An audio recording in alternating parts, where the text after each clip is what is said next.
Hello everyone. So today we are going to talk about what is essay test. So essay test classified a non-objective task that allow for the assessment of higher order thinking skills. In essay test, students are required to write one or more paragraphs on specific topic. So as we can say that it is classified as a non-objective test because we all know that the objective assessment is not a specific answer and specific um, one specific answer, but essay format or essay assessment is it includes your higher order thinking skills nga makadu ka freely or maka-express ka sa imong thoughts freely. So there are variety of objects is the comparing. So comparing it identifies the similarities or differences between two or more ideas. Like for example, i-compare nimo ang saman traditional learning kanang education og ang online learning or digital learning kana like dira na to dira sa comparing maka-identify ka kung unsay similarities sa traditional og sa digital. So next one is relating cause and effect. So this explain how one event leads to another. Like for example, pollution. The cause are pollution and then ang effects anas sa ato is ato ang health or human health, di ba? So the cause is the pollution and the effect is maguba ang ato ang or maapektuhan ang ato ang kanang human health. Text is justifying. So this justifying is giving reason to support an idea or opinion. So ikuan nimo like i-justify nimo nganong ang renewable energy kay ngano dapat kanang widely siya dili siya kanang najud kay kanang evidence or mga test proof nga i-justify jud nimo kung unsa jud ang imong i-mean ana nga i-say.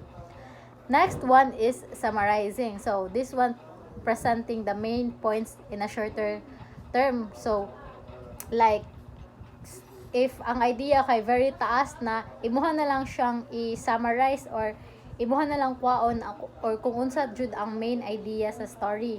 Nga na like iminubo na nimo. Next is generalizing. So, forming a general idea based on the specific details. Like for example, ana kay i-generalize nimo ang characteristics sa mga mammals, ingana.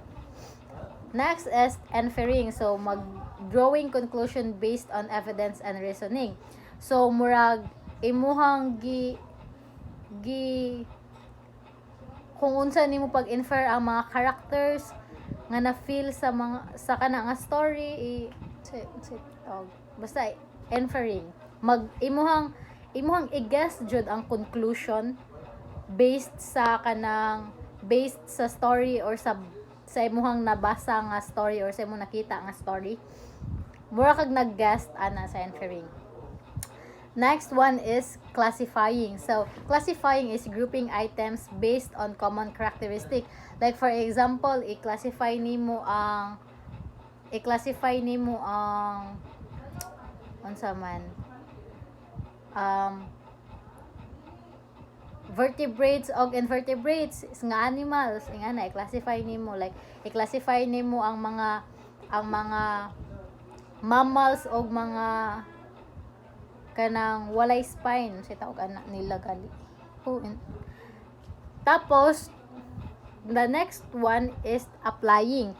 So applying is using knowledge in a new situation. Like kanang i-apply na nimo sa imuhang self or sa imuhang story kung unsa ang imuhang nagkuha na nga story. Like for example, pabasahon ka nag story tapos pahimon kag reflection nimo nya. Yeah, like that. Ma-apply na nimo siya sa imong self. Next one is analyzing. So this analyzing is breaking down sa information into important parts para naatay better understanding. Ingana like for example ana kay mag-analyze ka og kanang mga theme sa poem.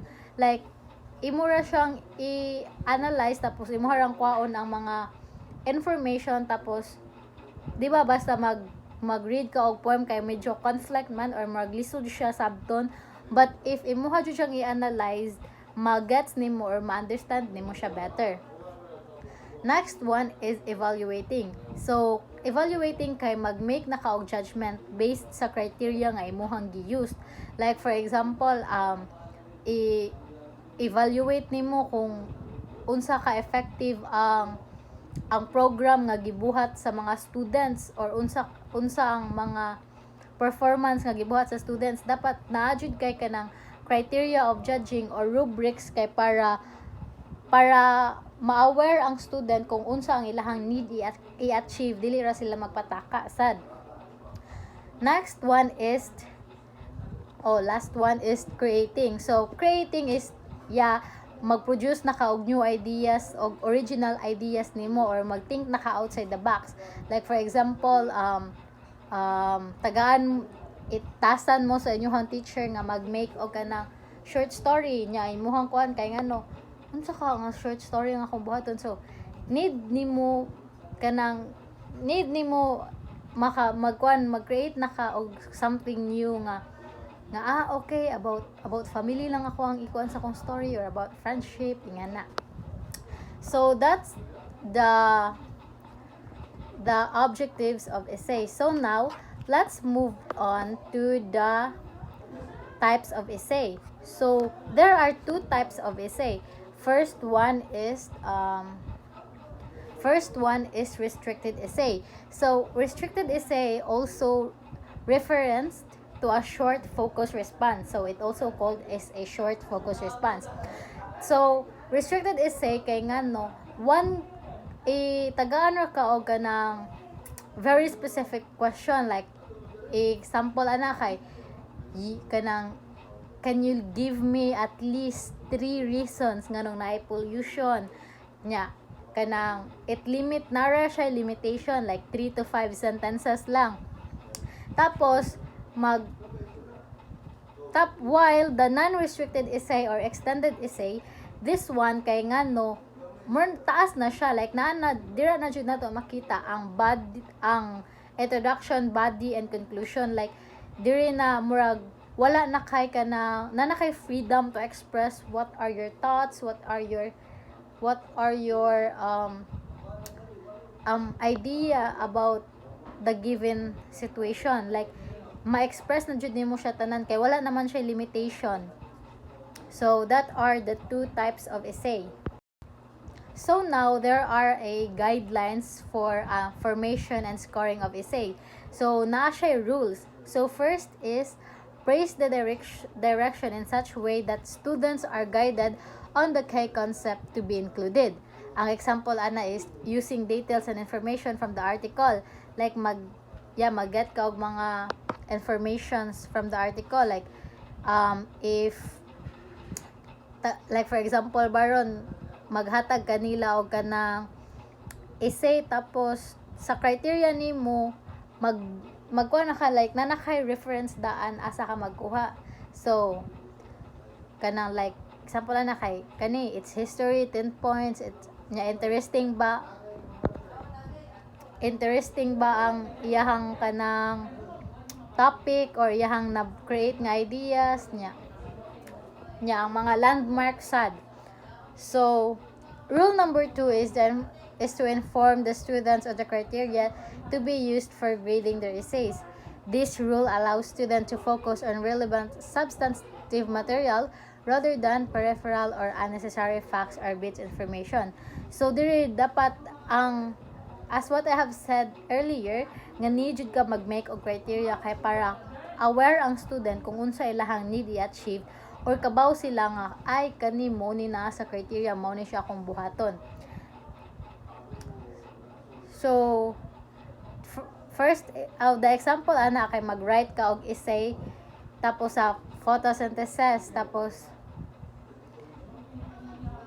na kay criteria nga gipamake nimo ay mong student og photosynthesis, tapos na kay criteria like coherence, accuracy of the statement, use of keyword, clarity, and extra point kanang like creativity baron mag-add na lang kag extra points or extra criteria ana.